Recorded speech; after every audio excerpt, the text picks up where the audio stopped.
Hey, what is up, people? This your boy Jay from the hashtag Blackout Podcast. Recently, I went down to Louisiana to visit my parents, Opelousas, Louisiana to be exact, and decided to conduct a little interview, ask them some questions about their life, about how they grew up, a whole bunch of things. So you guys stick around and see what my folks have to talk about. This is the hashtag Blackout Podcast, Family Business 9.5, Jay's Family Business.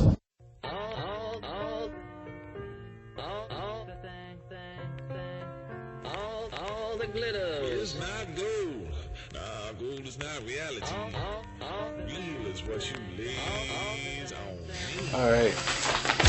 Well, let's go. So, before we start, I guess could you guys go ahead and tell me your names, even though I already know them, but for everybody else. Okay. Mary S. Rose. You don't have to say your whole name. Okay. They don't need to know your personal information. Okay. Mary. And I'm Philip. And y'all just be relaxed. There's no pressure. Nobody's judging you. So tell me, when and where were you guys born? I was born in Opelousas, Louisiana, May 2nd, 1948. And I was born a few miles out of Washington, north of Washington, July 21st, 1948. And what was it like growing up in Washington? Oh, my God. I grew up on a sharecropper's farm. And it was fun. As kids, it was a lot of fun out in the country. And I was there until I was almost 17 before we moved. Yeah. Yeah. And what about you, Mom? What about, how was it like where you grew up? Actually, I would say it was very good. We did not sharecrop. My childhood was very good. Listening to other people, the way that they were brought up, I would say that mine was fairly well. Yeah. And what was Mama and Papa like? Oh, we were only two children, and I think that they were awesome parents. I really can't say anything other than that. Well, my family, we were 9 siblings, and to me, Mom was the sweetest mother in the world. Dad was tough, and I'm sure he felt he had to be because of having such a large family. And so he was pretty much the disciplinarian of the household, out of him and Mom. Good. Did y'all have any nicknames growing up? Oh boy, yes, mine was Mickey. And how did you get that? I understand that I had several nicknames, and my uncle said, okay, we have to go with one, and that was it, Mickey. Well, mine is Blue, and I was told that name was given to me when I was born. My lips was blue. I had blue lips, so they decided to nickname me Blue. And to be honest with you, I rather the name Blue than I do Philip. Now, did y'all ever get into any trouble growing up? No. And what was the worst thing you did?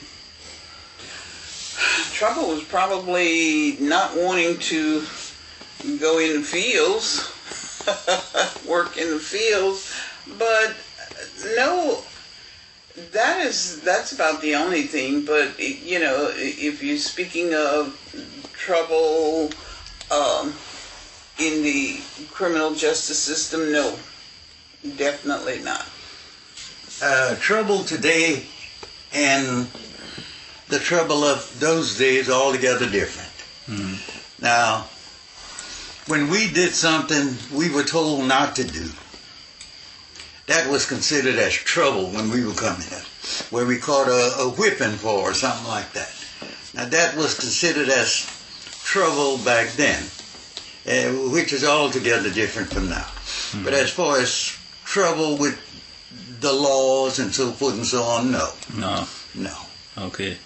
Yeah, and I guess when you said, when you were describing yourself as a child, would you consider yourself to be a happy child or just active, well-behaved? I would consider myself... Kind of sneaky? Well, I would consider myself a happy child, and I think a lot of that was because we were only 2 children, and I active, but I don't know. I would say that I was a happy child. And same here. I was happy. The things we had to do, we worked hard, and when we did something we weren't supposed to do, or the parents told us not supposed to do, we were disciplined for it. Yeah. And that's the only life we knew. So I would consider my childhood as being very happy. And what do you think your best memory of childhood was? The best memory you had growing up? The best one? As a child. As a child? If you could think of any. I had a lot of them. I did. I guess when I made 12 years old, it was a saying back then that you were not considered a boy until you had turned 12 years old. Mm-hmm. Yeah. And, all the guys my age, during that time, they'd all look forward to becoming 12 years old. Yeah. Mm-hmm. Why do you think that was? Well, because of what the old folks used to say, hey, you're not considered as a boy until you're 12. Mm-hmm. Until you're 12 or older. But once you make 12 years old, okay, you kind of hold your shoulder back, Yeah. Yeah. Oh, God, let's see, my happy memories. My mom's side of the family loved to get together.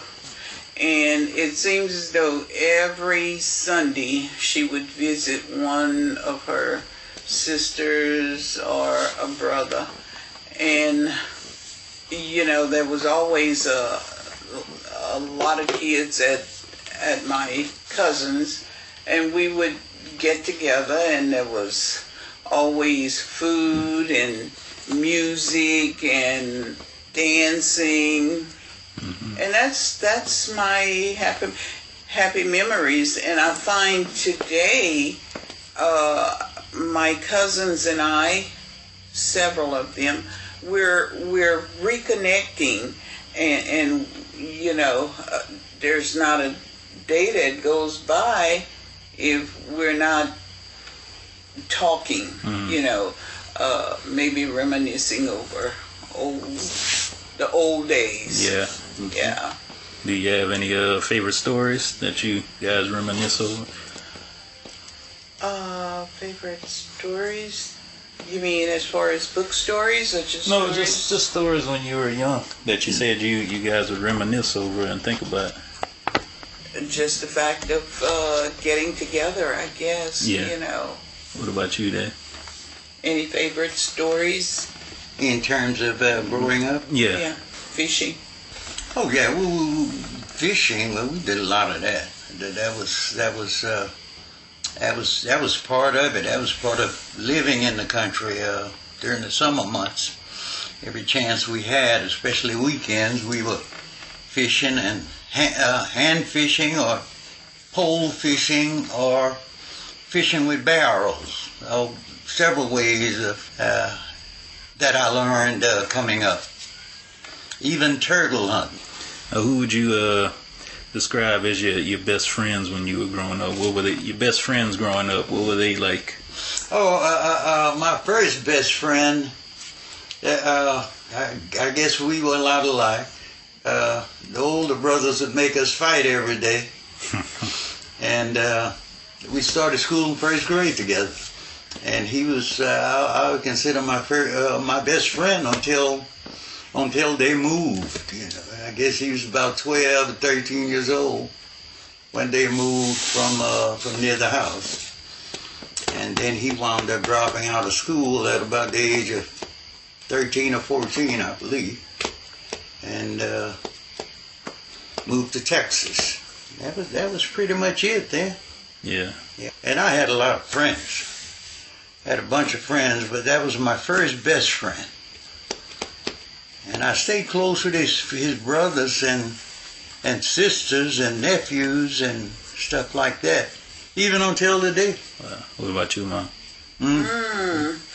I really can't say a best friend that I shared a lot of stuff with, because, like I said, I was pretty close to some first cousins.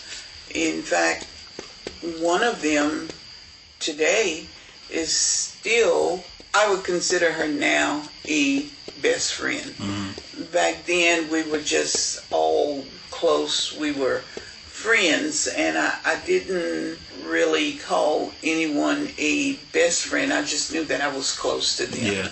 Yeah. Now, what would you, I guess, how would you describe your perfect day growing up? What would be the perfect day? Doing nothing. Yeah. Doing nothing, I guess, you know. I can't say really shopping or anything like that. But, you know, just not in the fields, at home, that kind of thing. And then I could probably say maybe just going to school and, you know, just interacting with my friends at school. Yeah, same here. I guess sitting around not having anything to do, especially on the weekend. It was pretty much perfect kind of day for me. Mm-hmm. Now, when y'all were growing up, did you ever dream about being something like me? Kids are literally like, oh, I want to be a fireman when I grow up. Did y'all ever think about what you wanted to be when you grew up? I think I wanted to be a teacher.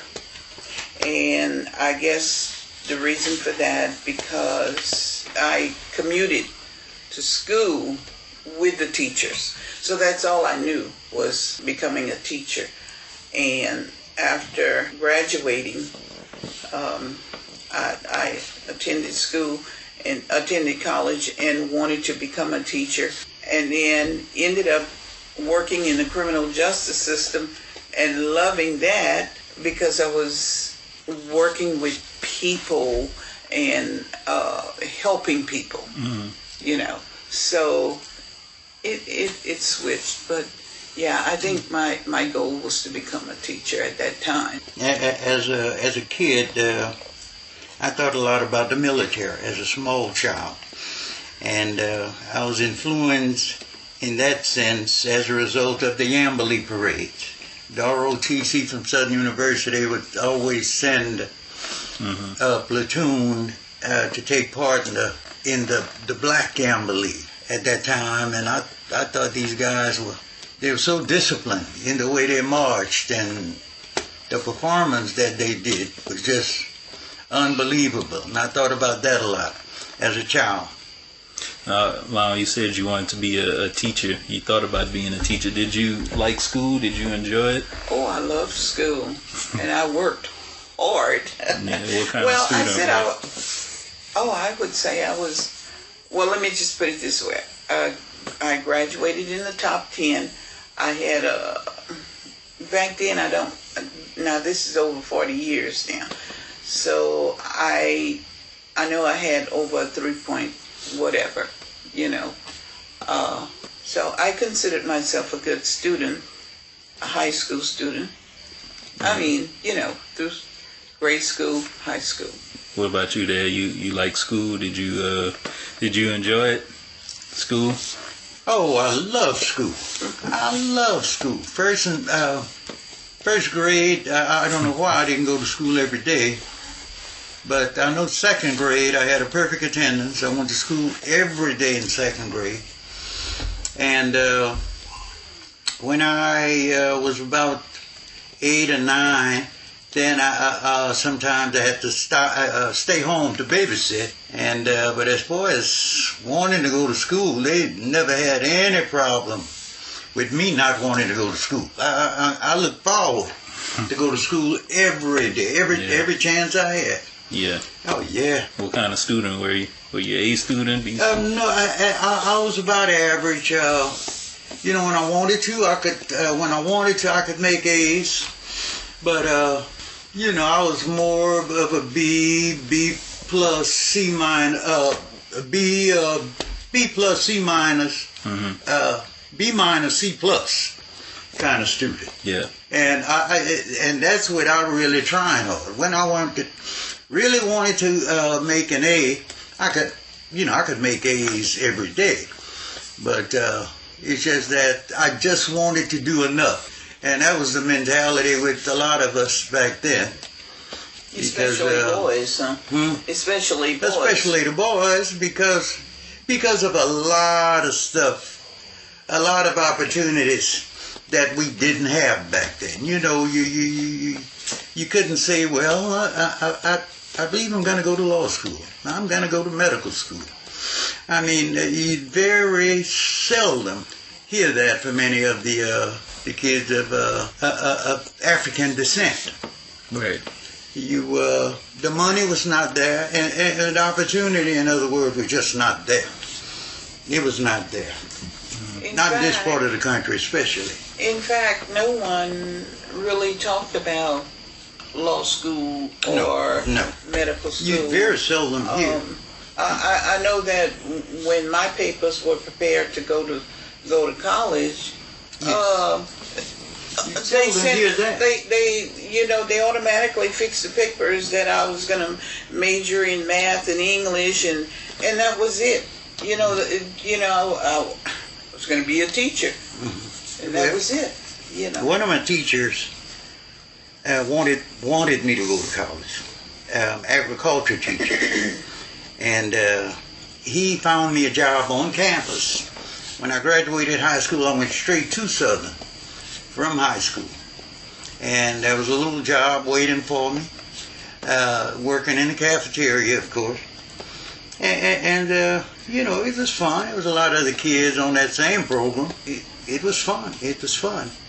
It's just that the little job was not paying enough money for me to pay tuitions continuously. So after the second year, then I had to drop out because Mom and them did not have the money, and the job I was working was not paying me enough money where I could have saved enough to pay tuition. Right.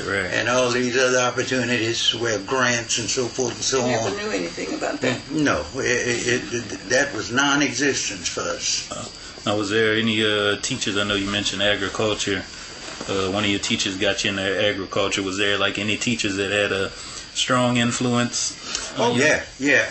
Mr. Livingston was from North Louisiana, and it looked like he knew everybody. Very nice old man, and he just knew everybody. Very intelligent, but very down to earth. All the kids loved Mr. Livingston. He had a lot of what they called then a lot of pull with everybody. He had a lot of clout. Yeah, that's cool. What about you, Ma? Oh, I could name quite a few, but Mrs. Anna Frank, who is now deceased, had a lot of influence. Mrs. Vivian Lewis, who was my math teacher, and she really pushed, she pushed me. I did quite a few, but those were two that I really admire. Yeah. Yeah. Now y'all both went to rival schools, Grambling and Southern. Right. Was there any competition or conflict around Bayou Classic time? Oh yeah. Always. Always. Yeah. Even today. Yeah, jokingly. Yeah. Mm-hmm. Yeah. So is that how you guys met? How did you guys meet each other? At a party, I guess. Guess it was. Yeah, there's a little place. There's a little place in Opelousas called the Hill, and there was a club on the hill named Bradford's White Eagle, and that's where all the kids went on Saturday nights. That's where all the kids in St. Leonard Parish area. And that was while y'all was in college, right? Was that why? He was there already summer, and I was going to start in September. It was after high school. In fact, it was June of the year we graduated. In June, and my late sister from Orange, Texas, and her husband was down home that weekend, and I was out with them. And the three of us were sitting at a table, and Mary and her friends was in the place, and a guy came up to me and said, "Hey, young lady over there that girl over there want to talk to you." And so I got up and I went to her, and then she wound up joining us at the table, and voila. The rest is history. He had this southern shirt on. That's mine. I had a southern sweatshirt, short sleeve sweatshirt with Southern University in the front. Oh, it was short sleeve. I remember. It was a short sleeve. No, it's a short sleeve. Okay. Yep. Yeah. Now, how did you guys know that he was the one or she was the one? I guess I don't know. We, actually, we dated for what?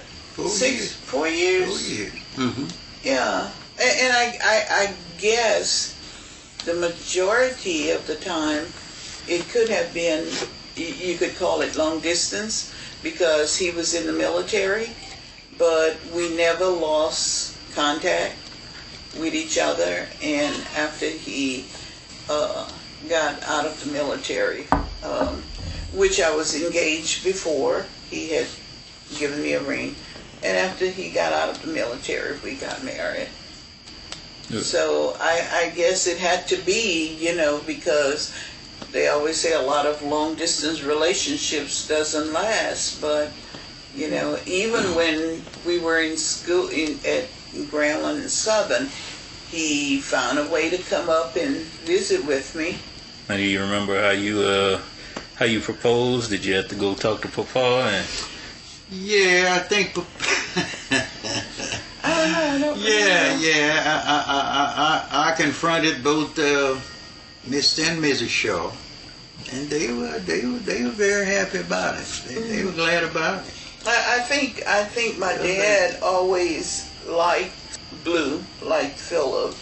He says a lot because both were military, and there's a lot of things that Philip tells me today that Daddy shared with him that I never knew anything about, So they became pretty close, and I don't know if it's just because of military or what. He was a hard worker, a good worker, and Daddy admired that about him. And I admire him for every time my dad or my mom would call and say, "Can you pick me up? Can you come help me do this?" He never refused. Mm-hmm. Yeah. Wow. And y'all been married now for about 40 what years? 40 something years. 1970, so that'd be 46. 46 years. This year. Yeah. Now, do y'all have any advice for young couples these days? A lot of young couples, the first time they get in an argument, they say, "Okay, I'm out of here." It's not a 50-50 thing. Sometimes it has to be 50-75, 50-100, 30-70. If you're looking at the 100% picture, maybe one can only contribute 30% to the relationship today, So somehow the other one going to have to come up with that 70%, and vice versa. And vice versa, Yeah. because you may be putting 30% now and she's putting 70%, and tomorrow you may be putting the 70%. other way. Yeah.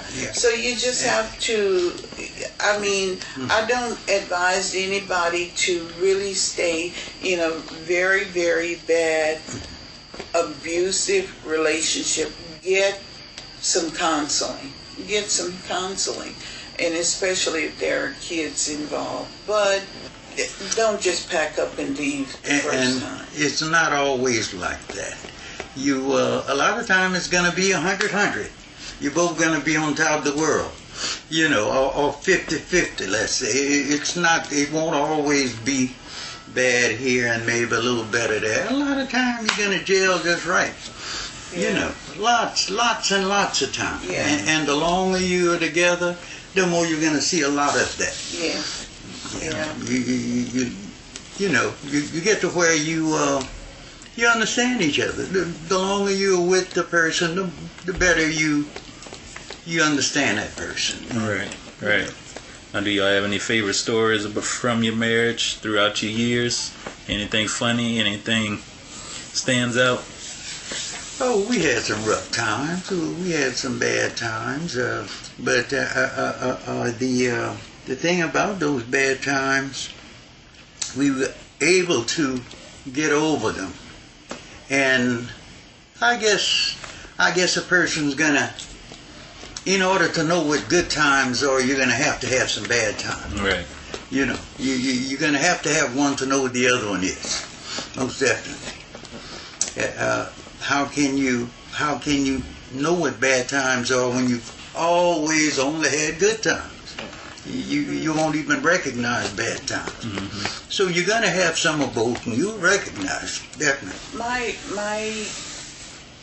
good memories, and I'm a thing about family, is when your family would come down and we would have gatherings at home and cooking for the two, and I'm going to say old people like my parents and your parents, and all the kids just having fun. Those were really, really good memories, and I miss that today because, the old folks are gone, and Philip comes from a large family, and now, he's lost half of your siblings, and so we don't have those gatherings anymore.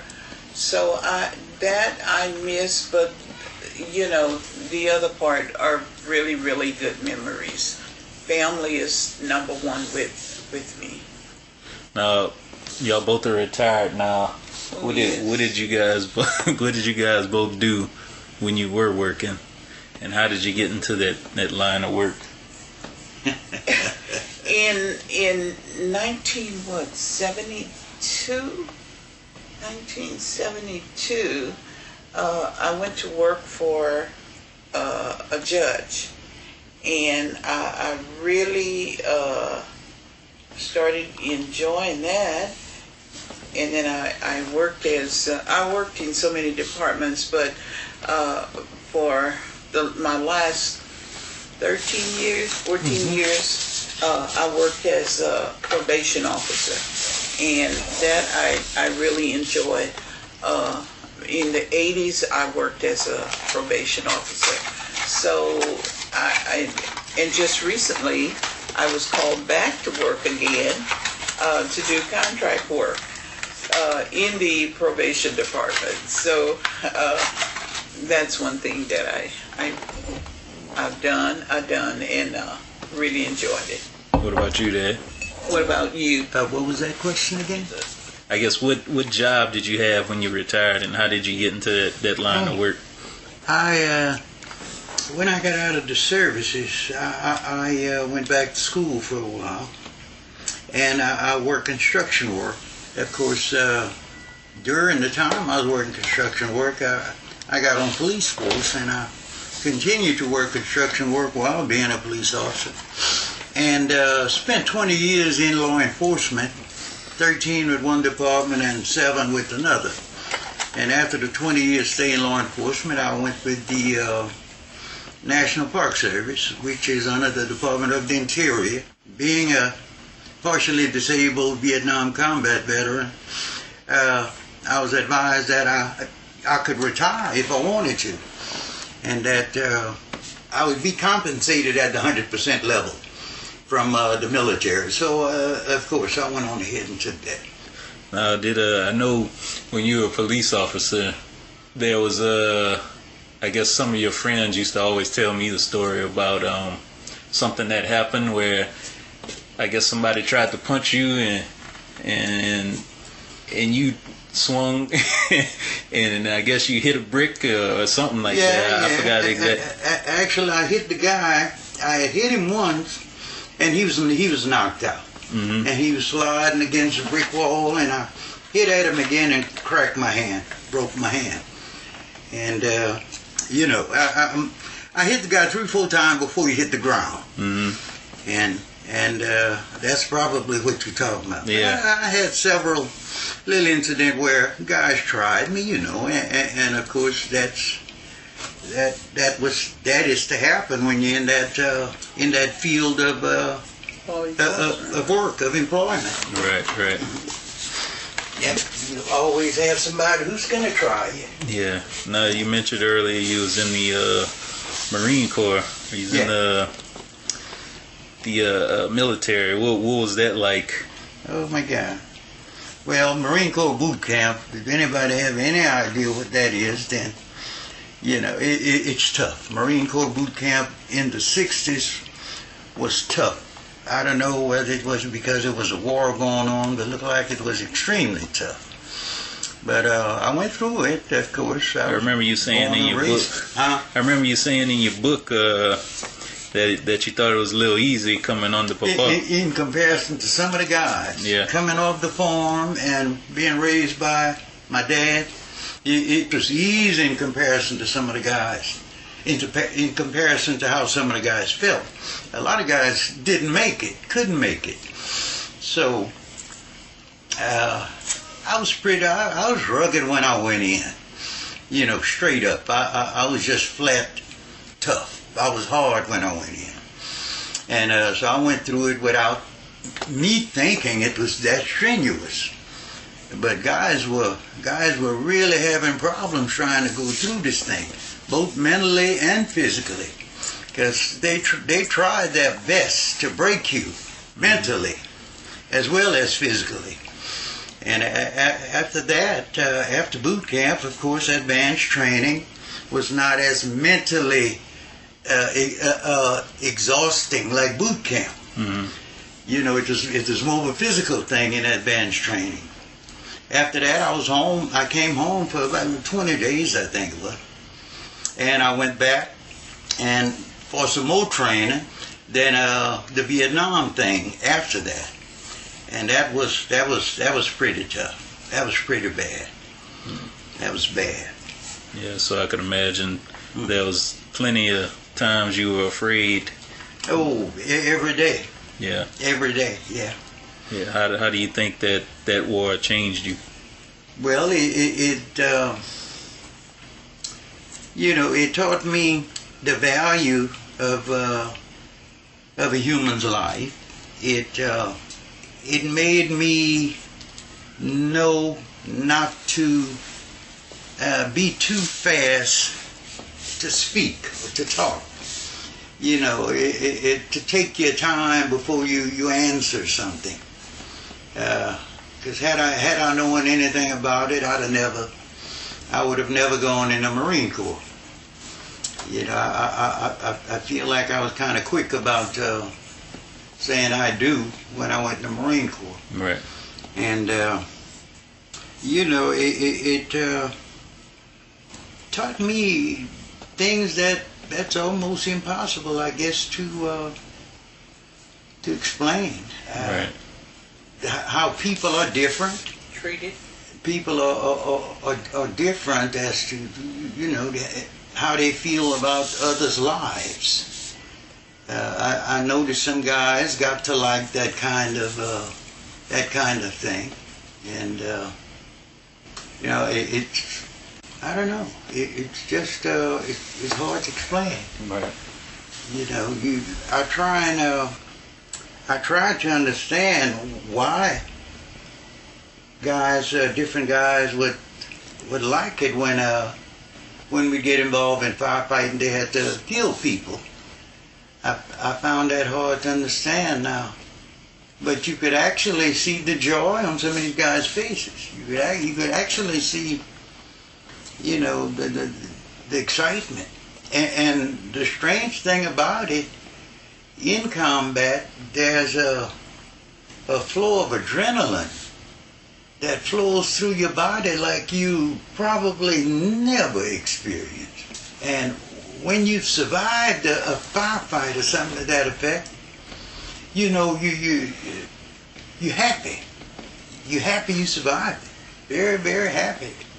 Now, how would y'all have liked it, or how would y'all have felt if I were to enlist in the Marines fresh out? I'd have tried to keep you from going in the Corps. It had changed a lot from the time you graduated high school. But I'd have had to try my best to discourage you about the Marine Corps. I guess listening to some of the stories that he told me, and seeing some of the things that he would go through, the nightmares and stuff, I would have tried my best to discourage you in, I hate to say this, in any branch, especially during time of war. And I know somebody has to serve, and of course I appreciate all those that did, serve, but during time of war, the effect that it has on so many young people is devastating. I can speak in regards to your dad. I can speak in regards to several young people that were on probation and how they reacted and the things that they got into. It's just not good. Right. And I think that the VA needs to up their game as far as getting treatments for these people who are coming out, and never let them go, because they need continuous counseling. Yeah. I agree with that. Now, do y'all know a lot about, I guess, our background, our family's history, like where your family came from? And because I know you used to talk about a relative from France. Well, I can tell you what my dad told me, that his grandfather and a brother came here to Louisiana from France. They were dropped off in New Orleans. One of the brothers came to the Sunset area. He fathered a son with a black lady, which was my grandfather, my father's dad. Mm-hmm. And he married a white lady and fathered a daughter with her. I've tried to find some history on the brothers, but I only knew of my dad's father's father, who was Jean-Baptiste Shaw, but I never knew what the brother's name was. Mm-hmm. So that's one of my goals. I want to try and look into that. And I think you said that we had Native American, somebody, one of our great grandfather or something like that. I recall you saying. I'm thinking that on mom's side of the family, there is some Native American involved there. And Daddy was born with green eyes, which is unusual for a black man. So I know that Grandma, Daddy's mom, had a lot of white or Caucasian in her. And other than that, it's not a whole lot. I know that my great uncle, John Rose, was in the Civil War. He was one of the soldiers with the Louisiana Native Guard, fought on the side of the Union, of course. I got one of his discharge papers. I got several copies of it from the military from the 1800s, and that's pretty much it. And I understand that both some on Mom's side, I think her granddaddy, and some of the folks on Dad's side, and it had to have been on the Rose side, both came from the New Orleans area. Okay. And I don't have a whole lot of information. There's one of my relatives got a whole lot of information on the side of the Buys, but I never got a copy of it or anything. But I'm sure I could probably get in touch with her, and the way I'd have access to. And I'd like to say this, that during that time there was so much mixture, because my mother's family last name is Singleton, and a lot of her relatives they're very mixed. It's kind of hard to tell if they're black or white, Her grandmother, from what I understand, came from, some said North Carolina, some said Virginia. She was a dark-skinned lady, but her husband, who was a Singleton, he was like a white man, And so, of course, the children all came out mixed, including my mom's side. She has had a sister who was real fair, very fair. The other two, they all mixed up. And the same applies in your dad's family. I don't know if you remember, what was Grandma's name? Grandma? Grandma, his grandmother. Oh, Grandma? A little real fair-skinned lady with green-looking eyes. A lot of my Mom Rose's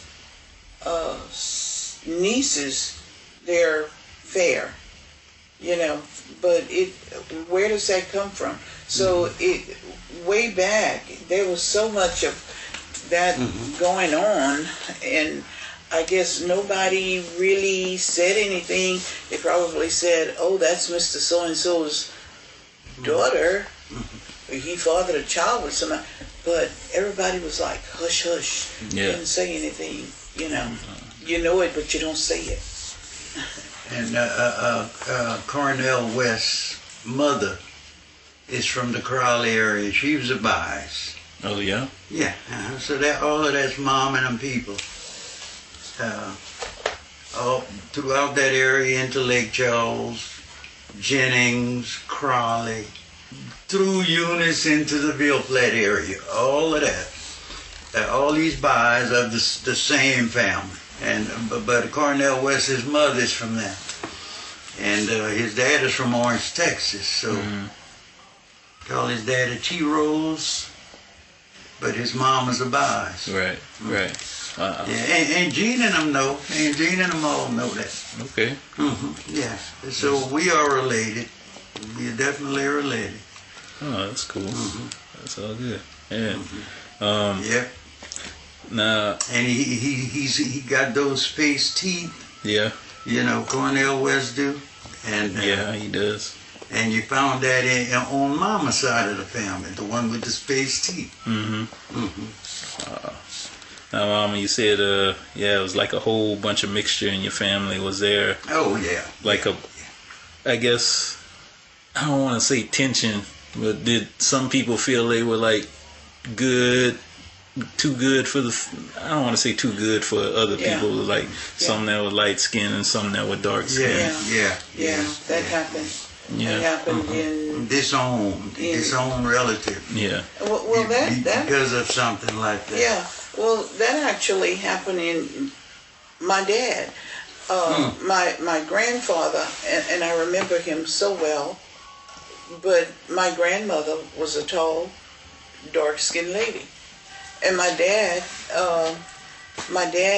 was more like my grandmother, and the rest of the children were... like your granddad. Yeah. A lot of them, yeah. Yeah. And they had the green eyes and the, the hair and all this other...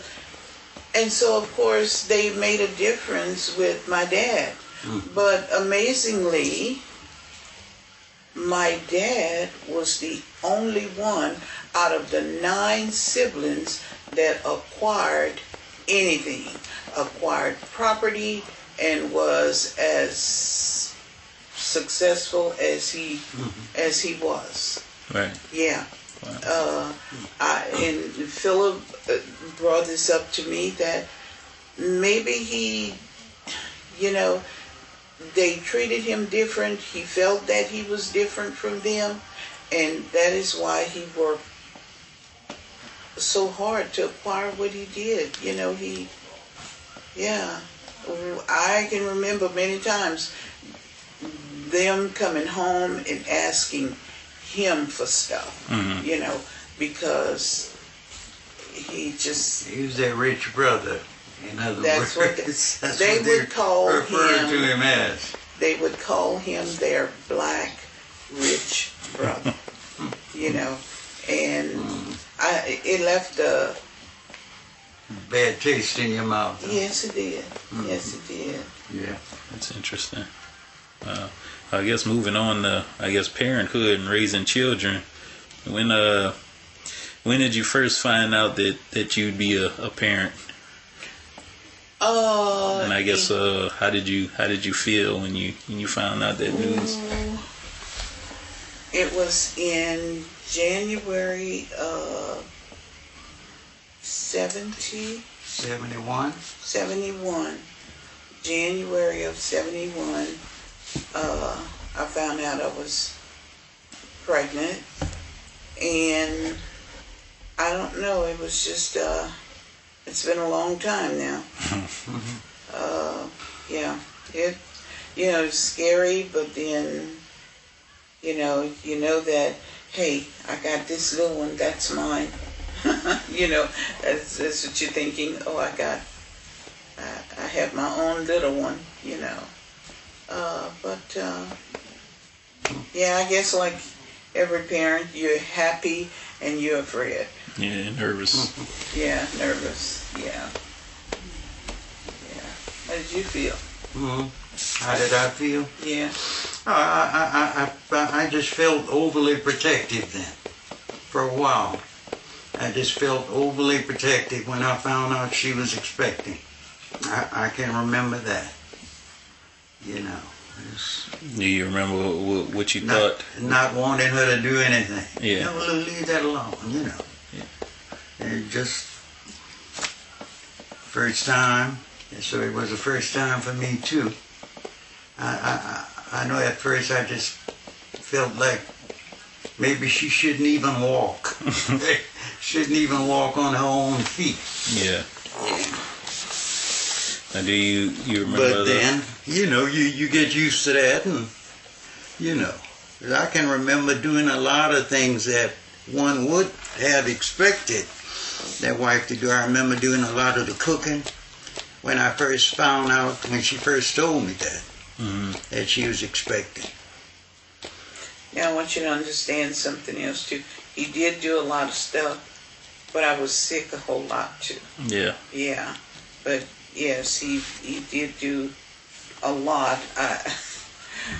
Oh boy, I'm thinking about the time that I was trying to get the clothes out the clothes basket and smelling the chemical and, almost passing out and just, I wasn't home then.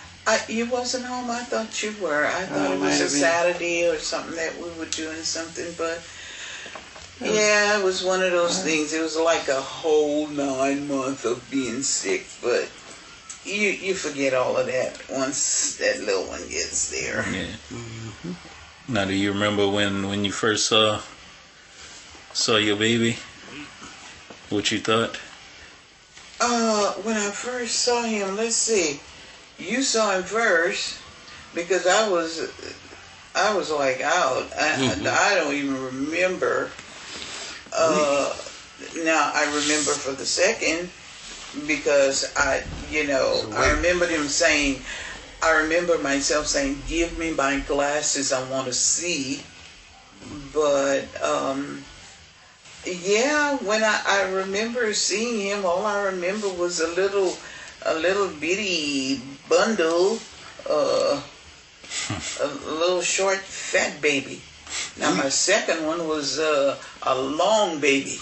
We had gone to a little nightclub that night that her dad and uncle them had in the country. I went to visit and with we them. danced, and I got full of old farce, I guess.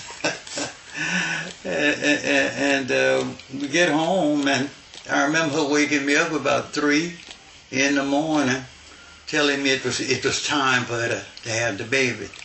And I put some clothes on and realized the pants was on the wrong side, and the trousers was on the wrong side. So I straightened that up right quick and brought her to the car, helped her to the car, and we went by the General.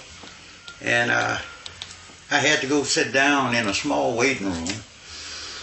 And they wouldn't let the fathers come in. No, not then. So I guess about 5, 6 o'clock, the nurse came, woke me up and said, "You got a baby boy." So when I went to So y'all didn't know what you was having before? And no, they didn't. They didn't have that. So at least not here. Yeah. Not in this small area. No, so I went to that ward and I saw Poochie. Yeah. Big little boy. Little short boy. Mm-hmm. Just the opposite with you. You were long. You were slim and long. Yeah, and I was wide awake when the whole time when you were born. Throughout the entire process. It was thundering and lightning and raining that morning. Mm-hmm. And you told me, "So I wet the bed." You remember that? Yeah. I wet the bed. Cold doctor. Yeah, he said, "Oh no, I didn't wet the bed. The water bag bust." He let's go. Now, I guess what was I like as a baby or as a young kid? Oh, growing up? I really can't say it.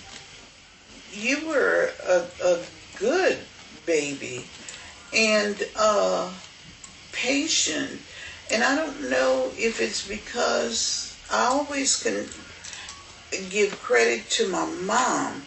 Now we'll have to get Mama Rose in there some kind of way, but I give credit to my mom because she used to be very patient doing puzzles, and she had you doing puzzles, and looked like you'd sit there and you'd put those pieces together, and I don't know, you were just different from Poochie. Was lively, he was very active.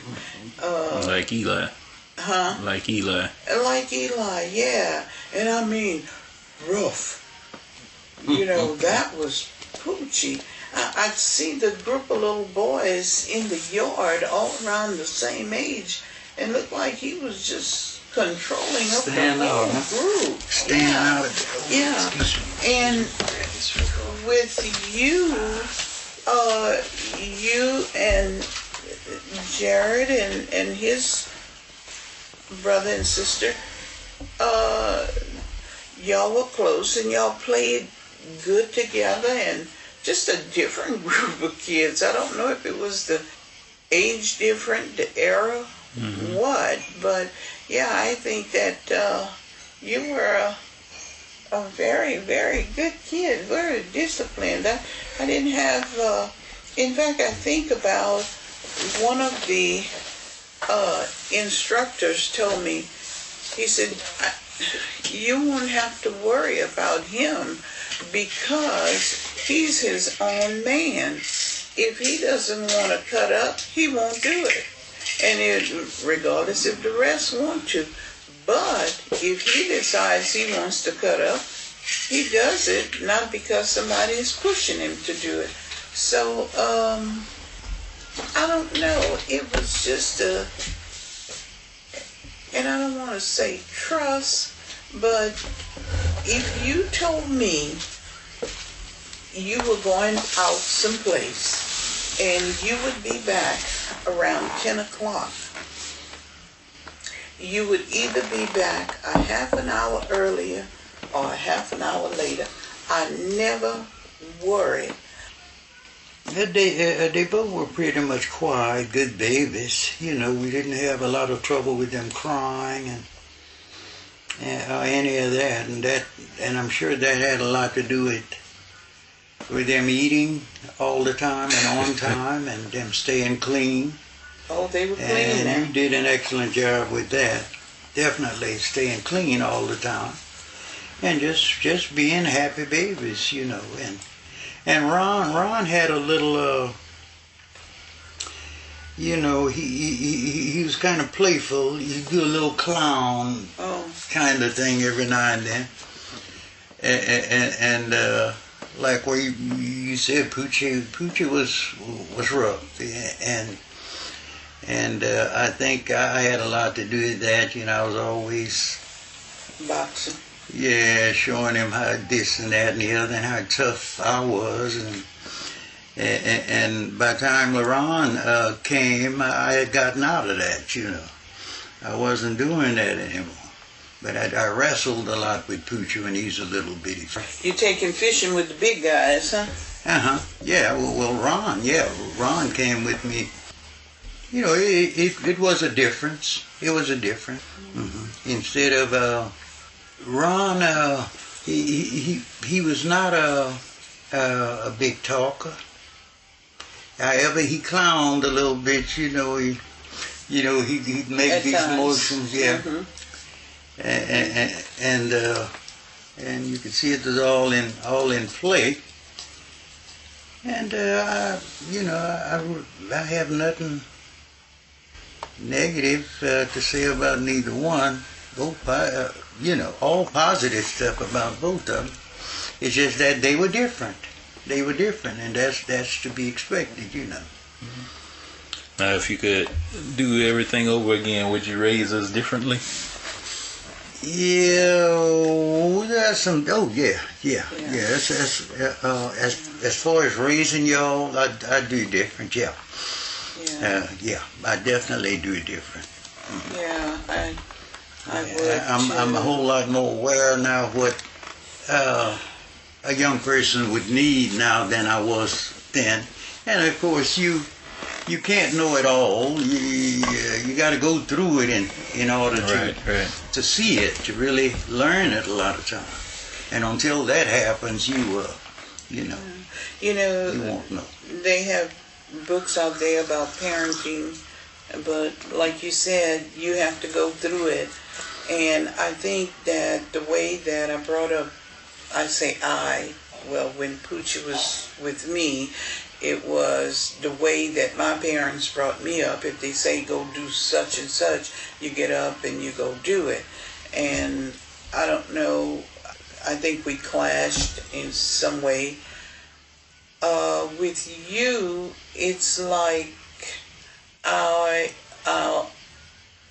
allowed you to tell me, because I would always say, if you don't tell me what's wrong, or if you get mad about something and you don't tell me, then I'll do the same thing again and I won't know, why you got mad about something. So tell me, and then we can talk about it. I remember one particular thing was the radio. I think when we were going to Lafayette or going a certain place, either I would listen to my station, and when we were either coming back or whatever, you would listen to your station. So I was able to understand what his type of music was. And he probably understood what my music was. Right. But we did this, and I was more, we compromised, you know. It was different. And it was just you had different. learned, over that time. You're learning. Now, what advice would you give, like, people who are just raising kids now? Advice, I would say be as active as you possibly can with your children. Do things with them, talk to them, show your concerns. And I'm not one about the whipping thing or spanking thing, but like Dad says, sometimes you have to. All kids are different. You have to spank them to make them understand that this is right or this is wrong. You know, this is wrong. But get them into a church or something, you know. But the main thing is being there for them and to me, talking to them. Talking to them. I know that was one thing that you and I would do almost every night, would talk. Every night. Yeah, be aware of what's happening, of their needs. Always talk to them. Be there for them. And kind of be aware of which direction the world is changing into, because it changes continuously, and since your children are growing into or with that change, you need to kind of educate yourself as to what's taking place, to where you can keep them attuned to what'll probably be happening when they get to be your age, you know. And another thing I'd like to say is, and maybe, you know, everybody's different, probably don't look at it that way. Be a friend to your kid, but let them know that you are the parent. But we are friends. Oh, yeah. And pretty much what he's saying, too, always be involved in who are their friends. Be like a friend, and you're getting information on what is really happening in that group. You know, what's going on. You were on time when it came to that. You were really on top of stuff when it came to that. I noticed that. I remember that, and I got to give you credit for that. I do remember a lot of that. I don't know. He could answer that. Yeah, that's what I'm saying. Yeah. Yeah, I think he knew everybody that I was hanging around with. Yeah. Oh, yeah. I pretty much knew them, and his friends knew who they were, and you know, I appreciate that, because he brought them. You know, he brought them, and we were all like, okay, we're friends, you know, but at the same time, I was getting information exactly and knowing the whole group. Yeah. All right, last question, and then we could stop for the night, because I know it's getting late. So, for your great-great-grandchildren listening to this years from now, is there any wisdom you want to pass on to them? What would you want them to know about you? Know about me? Or just any wisdom you got to pass on? Great-great-grandchildren. Okay. Well, what I'd like them to do is keep in mind that, as he said, the world is changing, but always educate themselves, you know. Don't fall into those negative traps. You know, there's a lot of stuff that's going on out there. You know, stay positive. get themselves a good education, be independent, you know. That's all I can think of at this time. But just stay focused. The main thing is being focused. Well, I would want them to always remember that there's a power much greater than them, first of all. And this power is for the good. And to always stay in touch with that power all the time. And learn to depend on themselves other than that power. Be self-dependable. Learn to depend on themselves. Prepare themselves to where they can depend on themselves. Cool. I thank y'all for doing this. Well, it was like a spur of the moment type thing where I figured I'd ask questions, and I say this was like a spur of the moment type thing. I figured I'd ask y'all questions and that's good. That's get good, y'all recorded. It opened my head too. yeah. You know, this kind of thing I had never really thought about, and I've seen programs on TV that were similar, but not exactly like this. Yeah. Well, I appreciate it too. And that's a good idea. That's extremely good. That's very good. Is Jerry doing? And there you have it, folks. My mother and father, 67 years of age, dropping some knowledge I didn't even know about. As always, you guys could hit us up on Instagram and Twitter at #BlackoutPod. Check the description. You'll see where to contact us at, where to leave us feedback, where to email us. Thanks for tuning in. This your boy Jay. This is the #Blackout Podcast. Blacking out.